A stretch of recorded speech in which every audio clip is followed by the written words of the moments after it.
Saludos reiterados para todos de parte de el equipo CEGESA y también Hematolab Diagnostic. Gracias por estar con nosotros en esta serie de conferencias. Como siempre le digo, un gusto para mí estar compartiendo esta y otros temas sobre la hematología. Hoy estaremos hablando sobre el mieloma de células plasmáticas, un enfoque clínico y por supuesto también de laboratorio, uno de los temas más hablados también por la comunidad científica y una de las gamapatías monoclonales más frecuentes en la práctica médica profesional.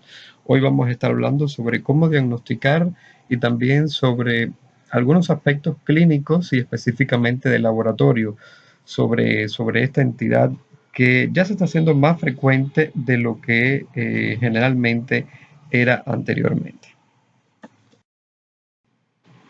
Las gamapatías monoclonales constituyen un grupo de trastornos caracterizado por la proliferación clonal de células plasmáticas que producen una única proteína homógena de carácter monoclonal, que es el componente M.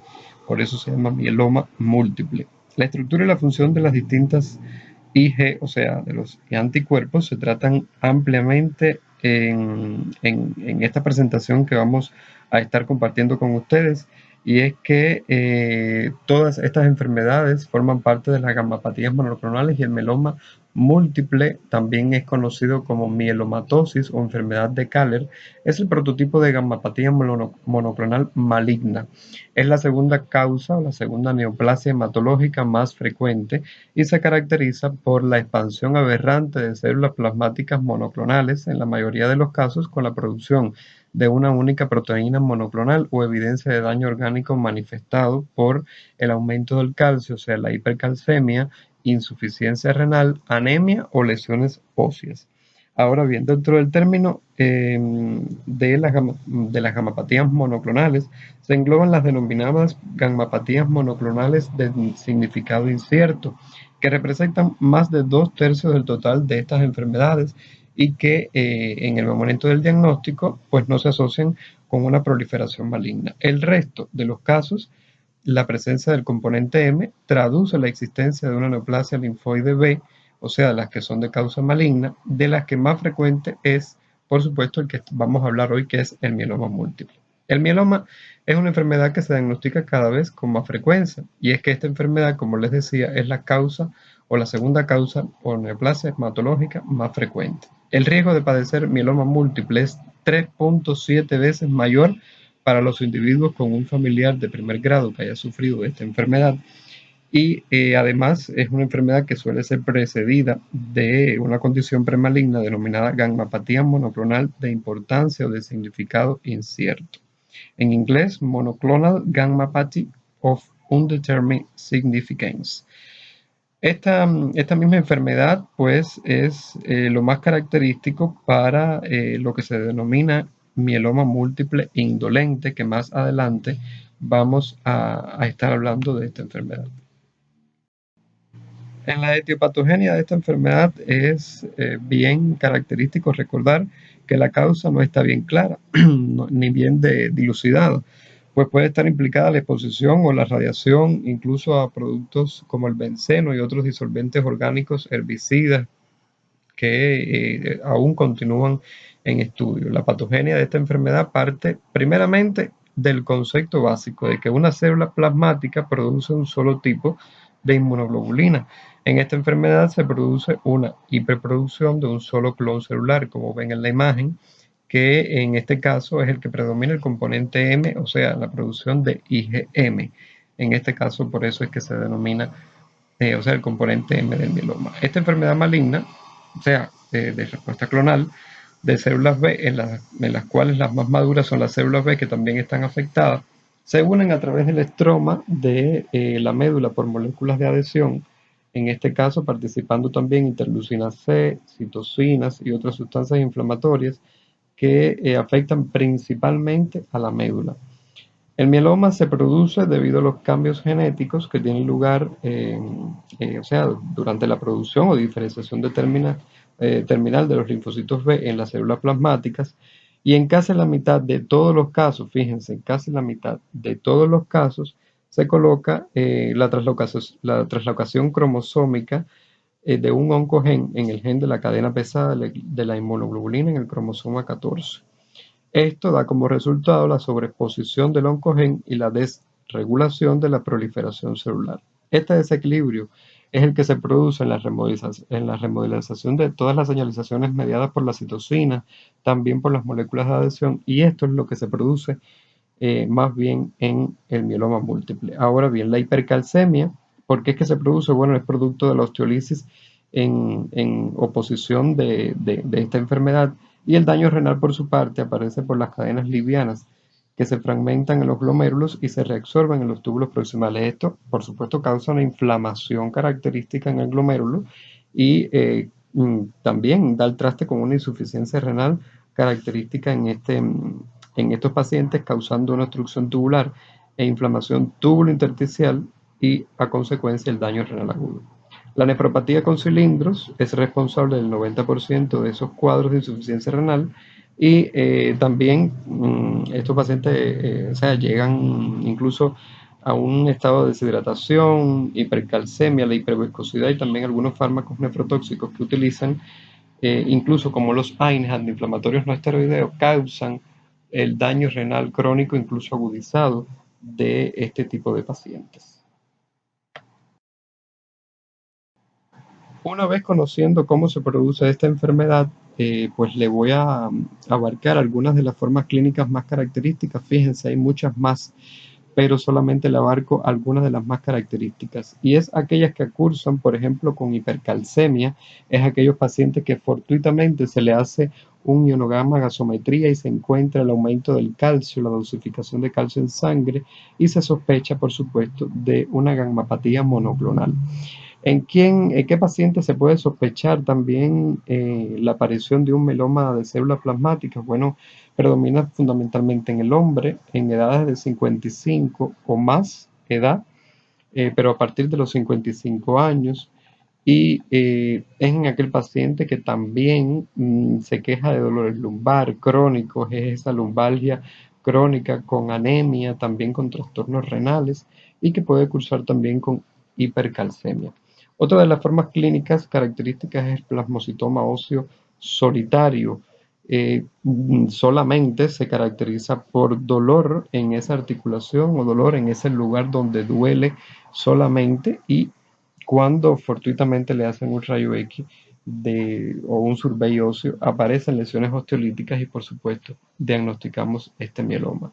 También el llamado síndrome de Poems es uno de los característicos y frecuentes en este tipo de entidad clínica. Poems, por sus siglas, que cursa con polineuropatía, organomegalia o encontrando hepatoesplenomegalia en ocasiones, la endocrinopatía, que hay pacientes o sea, que se acompañan también con trastornos endocrinos, el componente M del mieloma en sus siglas, por eso es POEMS, y S es SKINE, o sea, de la repercusión a nivel cutáneo. Ustedes pueden ver que también la imagen representa el mieloma no secretor o el mieloma latente. Estas son una de las más características de las formas de presentación de estos pacientes. Ahora bien, estos pacientes, por supuesto, que el mieloma, ejemplo, el mieloma latente, que es el asintomático, se define por la presencia de una concentración de proteína M superior a 3 gramos por decilitro en el suero y también de células plasmáticas, y desde el punto de vista biológico, los pacientes con mieloma latente son parecidos incluso a los pacientes con gammapatía monoclonal de significado incierto, pero corren un riesgo mucho mayor de progresión a un mieloma o un proceso maligno relacionado. Debido a ello, deben someterse a un seguimiento más estrecho y, por supuesto, el bombillo rojo de que pueden padecer, por supuesto, de un mieloma múltiple establecido. También el plasmocitoma extramedular, como yo les comentaba, fuera de la médula, los plasmocitomas extramedulares se localizan en la mayoría de las veces en las vías respiratorias superiores, sobre todo en cavidad nasal, senos paranasales, también nasofaringe y laringe. Los plasmocitomas extramedulares también pueden localizarse en el tubo digestivo, también el sistema nervioso central, vejiga, tiroides, mama y también ganglios linfáticos. Estos son uno de los sitios más característicos en el plasmocitoma extramedular. Ahora bien, el plasmocitoma óseo solitario, como yo les decía, el diagnóstico del plasmocitoma óseo solitario se basa en la demostración histológica de un tumor solitario constituido o por células plasmáticas monoclonales idénticas a las que se observan en el mieloma o de las propias características del tumor. En el aspirado medular, claro que se observan esta entidad clínica. Ahora bien, hay criterios diagnósticos para el mieloma múltiple y según la Sociedad Española de Hematología y Hemoterapia y también las guías de mieloma múltiple del Grupo Español de Mieloma, que lo representa el símbolo característico en la parte lateral derecha superior de esta lámina, nos dice que los criterios mínimos para establecer el diagnóstico del mieloma múltiple están bien característicos y son aquellos pacientes que vamos a encontrar más del 10% de células plasmáticas en la médula ósea cuando se hace el aspirado medular, también la presencia de una paraproteína en el suero, generalmente mayor o superior a 3 gramos por decilitro, la presencia de una paraproteína urinaria en el sedimento urinario y también lesiones osteolíticas en el survey óseo que se le realiza al paciente. Se requiere además del primer criterio, como les dije, del más del 10% de células plasmáticas, al menos ese tiene que estar presente, o uno de los otros tres que se dan en esta lámina. Estos datos no deben estar relacionados con, por ejemplo, un carcinoma metastásico, conectivopatías, linfoma o una infección crónica, porque son diagnósticos diferenciales que se tienen que tomar en cuenta y que no pueden estar presentes estas que yo les dije porque puede ser secundario a, por ejemplo, una infección crónica o un carcinoma metastásico o una conectivopatía. O sea, no deben estar presentes estos elementos por sí solos. Algunos aspectos clínicos a valorar en este tipo de pacientes es que más del 70% de los casos presenta dolores óseos. Aquí los resumí para hacerlo lo más entendible posible. Y es que más del 70%, como les decía, presenta dolores óseos. El dolor es provocado por los movimientos y generalmente pues no se presenta de noche mientras el paciente duerme. Esto es un dato que puede ayudar incluso al diagnóstico diferencial con la metástasis ósea que sí se presenta incluso en el reposo. La estatura del paciente puede reducirse en varios centímetros y esta es una de las características también clínicas fundamentales por el problema que le hablábamos del calcio. Puede haber también síntomas relacionados con la presencia de anemia, como cansancio fácil, debilidad, agotamiento, fatiga. Las infecciones a repetición son bien características por el estado de inmunosupresión que presentan estos pacientes. La insuficiencia renal aguda y el daño renal sin causa aparente también es una de las características, incluso cursando con hipercalcemia. La palidez es el signo más frecuente al examen físico y son raras la hepatomegalia y en ocasiones pueden presentar esplenomegalia. Pueden presentar también incluso manifestaciones hemorragíparas en la piel como parte del síndrome de Poins, como se los describíamos anteriormente. Algunos aspectos bien importantes y característicos en el laboratorio y también los paraclínicos es que más del 70% de los casos se presenta con una anemia normocítica normocrómica y esto es lo que le da la lámina periférica que se le puede realizar al paciente. El 98% de los casos tiene una paraproteína sérica o urinaria al momento del diagnóstico. En la electroforesis de proteínas muestra un pico monoclonal a un 80% de los pacientes, incluso también en la inmunoelectroforesis, en el suero, se evidencia una paraproteína IgG en el 53%, IgA en el 20% y cadenas ligeras solamente en el 17% de los casos. También suele representar desde el 10 hasta el 100% de células nucleadas en todos los pacientes. Otro de los aspectos de laboratorio que se encuentran es que los estudios en orina evidencian una paraproteína en un 75% de los pacientes y el estudio, por ejemplo, de cadenas ligeras muestra una relación de capa y lambda de 2:1. En el modulograma también y la biopsia de médula ósea se presentan células plasmáticas que pueden representar desde el 10% y hasta un 100% de células nucleadas o clonadas. Los estudios radiológicos del esqueleto evidencian lesiones en más de un 80%. La hipercalcemia, como les dije, es una de las más características. Yo les de los aspectos clínicos, paraclínicos y de laboratorio más frecuentemente encontrados en este tipo de pacientes. Ahora bien, el diagnóstico diferencial siempre se tiene que tener en cuenta la gammapatía monoclonal de causa desconocida o de significado incierto y el mieloma latente, ya que son las fases iniciales de aquellos pacientes que pueden llegar a presentar un mieloma múltiple establecido. Y es que la gammapatía monoclonal de causa desconocida, la proteína monoclonal en el suero es menor de 3 gramos por decilitro, no así en el mieloma latente. Hay normalidad en los otros tipos de inmunoglobulina, no así en el mieloma latente, donde hay disminución en las concentraciones séricas. Las células plasmáticas en la médula ósea es un menor de 5%, en cambio en el mieloma latente ya hay un más del 10% porque es el primer estadio del mieloma múltiple. Hay ausencia de lesiones osteolíticas, anemia, hipercalcemia, insuficiencia renal. Fíjense que es la gammapatía de causa incierta, no siendo así en el mieloma latente, donde hay ausencia de lesiones osteolíticas, pero pueden haber incluso algunos daños renales o no en este tipo de.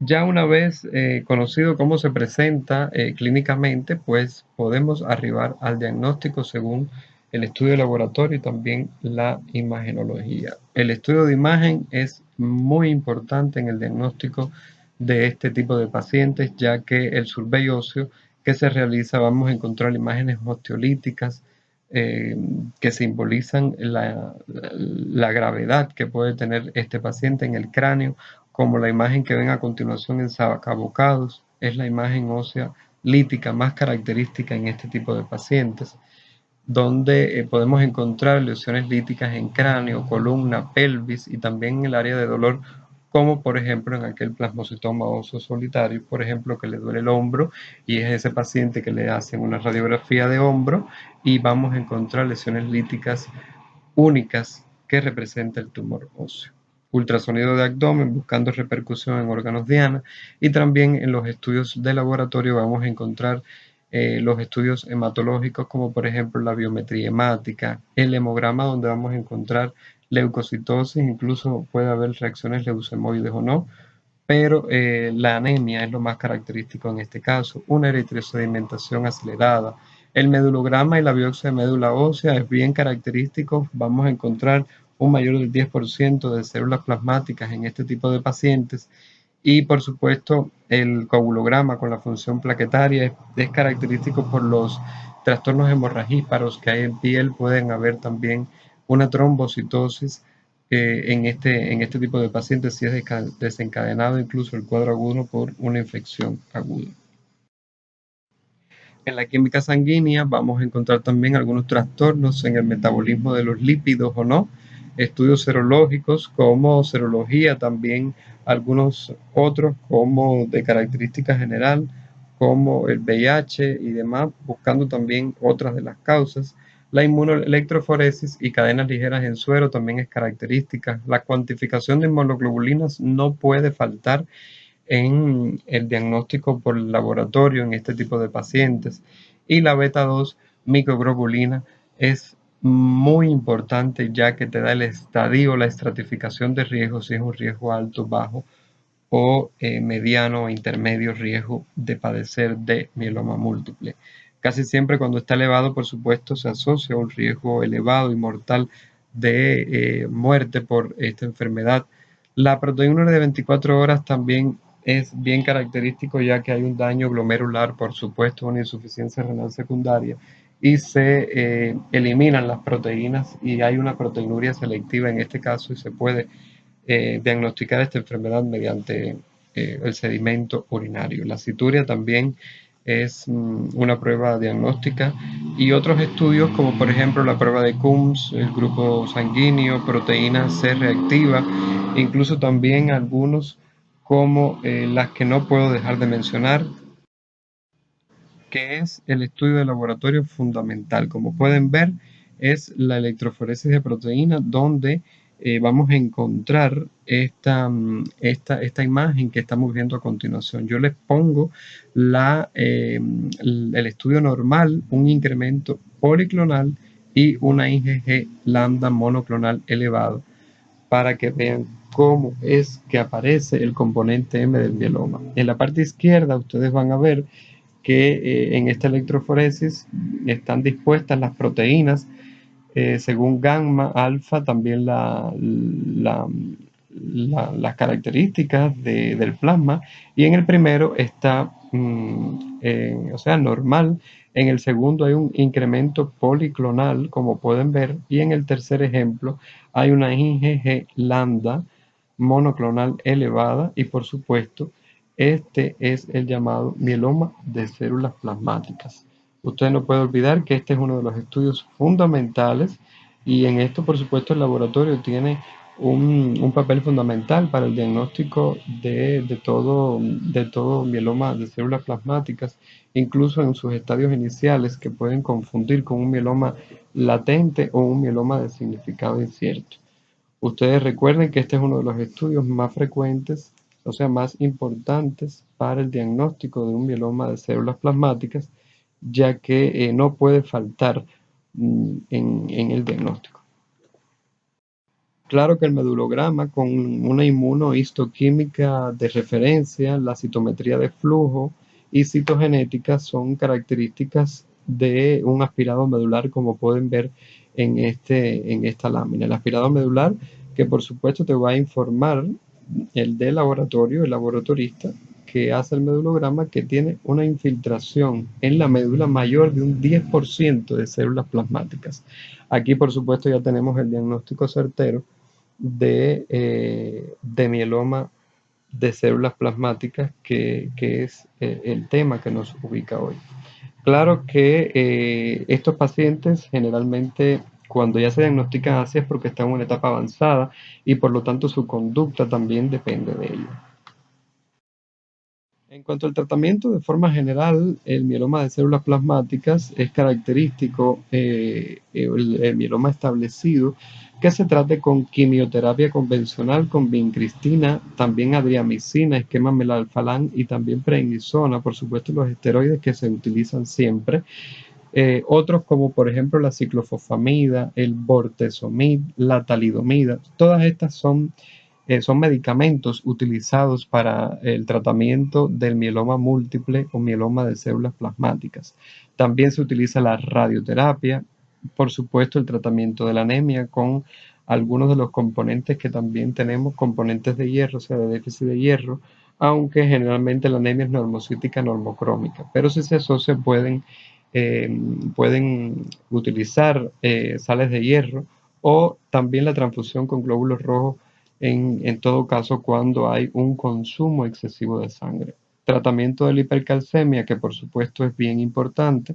El tratamiento de la insuficiencia renal, que hay veces que cuando el paciente tiene un daño renal agudizado y establecido como causa prerrenal o posrenal, incluso, o sea, prerrenal no, la más característica es renal o postrenal como causa de diálisis en algunos de estos pacientes y también el tratamiento sintomático de otras complicaciones. Como pueden ver, el mieloma de células plasmáticas es uno de los más característicos, la segunda neoplasia hematológica más frecuente y de las que invito a que sigan revisando el tema y que por supuesto estén orientados en el diagnóstico como tal, en las pruebas diagnósticas para el tratamiento de esta neoplasia hematológica frecuente en la práctica médica profesional.